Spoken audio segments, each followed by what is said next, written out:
Une affaire de licenciement pour le moins houleuse opposant Jean-Claude Simoneau et le président du conseil régional ce matin au tribunal administratif de Cayenne. Accusé d'exercer une double activité malgré son poste au sein du cabinet du président de région, plusieurs actes de licenciement lui ont été adressés. Une procédure que dénonce M. Simoneau.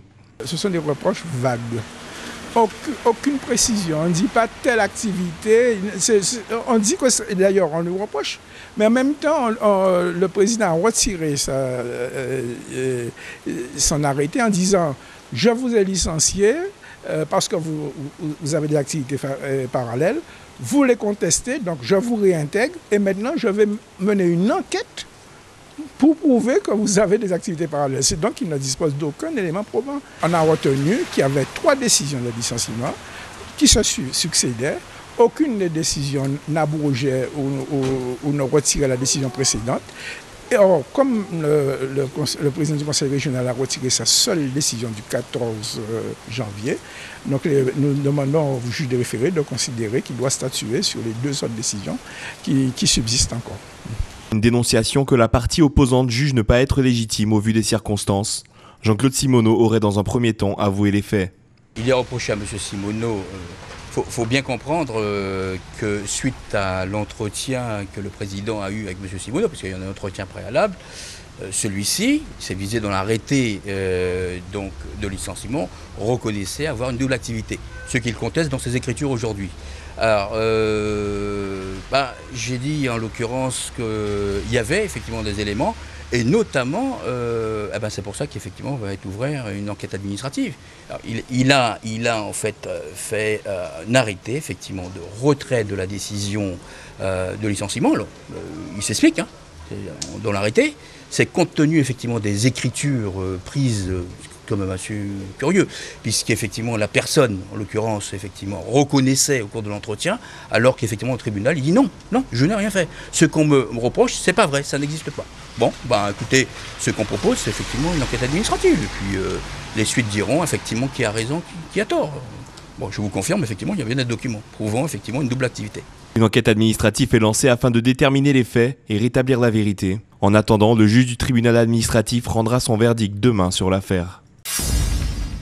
Comme vous voyez le composteur là, vous arrivez chez vous, vous choisissez un endroit qui n'est pas très inondable. La CACL poursuit ses actions de prévention de la réduction des déchets. Une centaine d'habitants du territoire a été sollicitée pour participer au circuit test. Ils se sont vus remettre cet après-midi un composteur ainsi que le livret « Je fabrique du compost dans mon jardin » et un bioseau.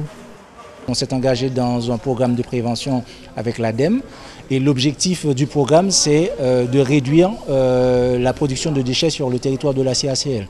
Et le compostage domestique est une opération qui nous permet de réduire en fait la production de déchets liés à tout ce qui est en fait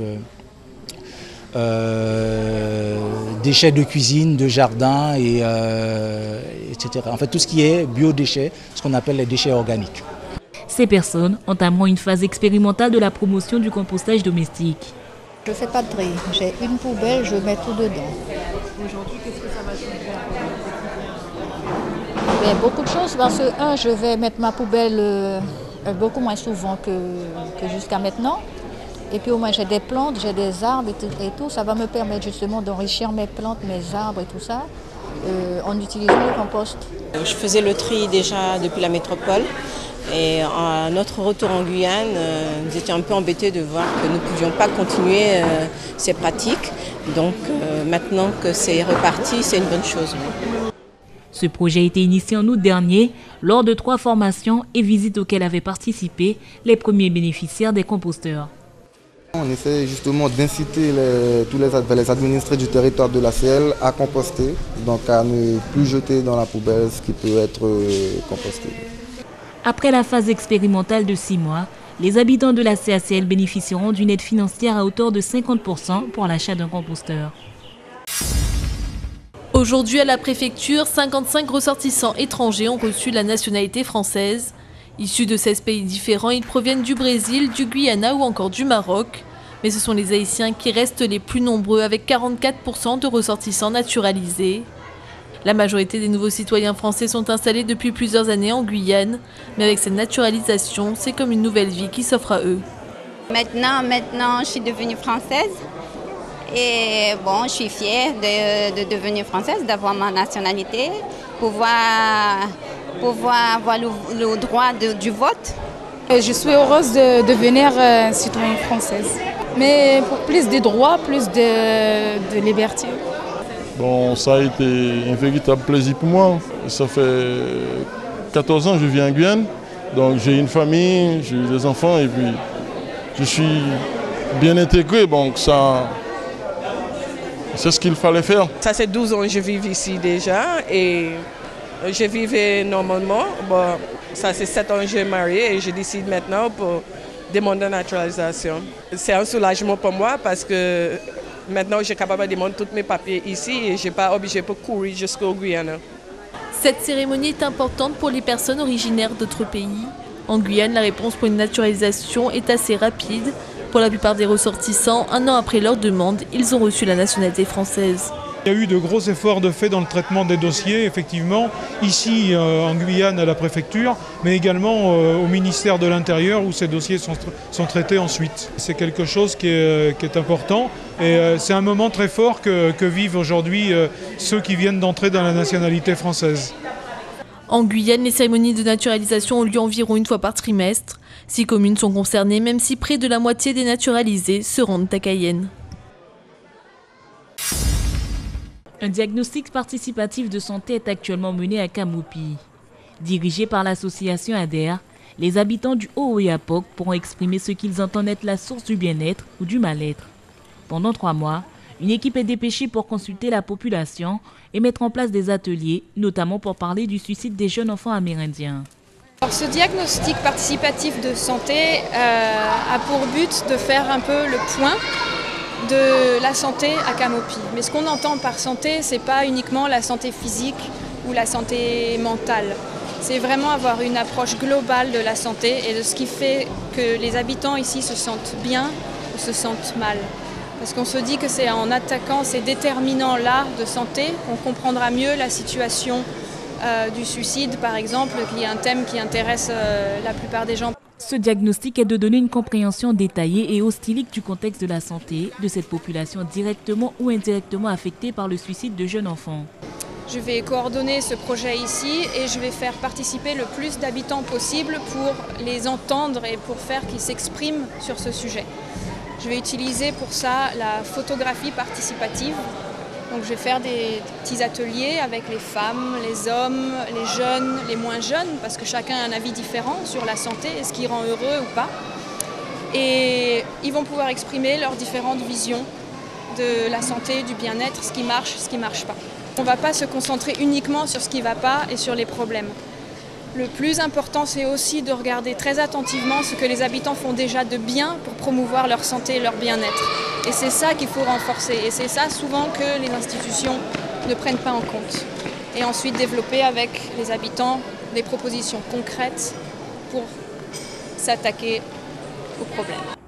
Une vingtaine de personnes se sont déjà prêtées à l'expérience et ont livré assez aisément ce qui leur faisait se sentir bien à Kamopi. Mais pour le mal-être, les choses intimes n'émergent pas encore.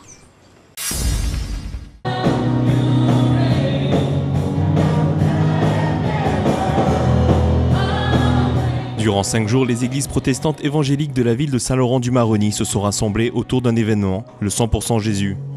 Initié par l'APEG, l'Alliance protestante évangélique de Guyane, cet événement rassemble les différentes dénominations protestantes autour d'une même bannière, celle de Jésus.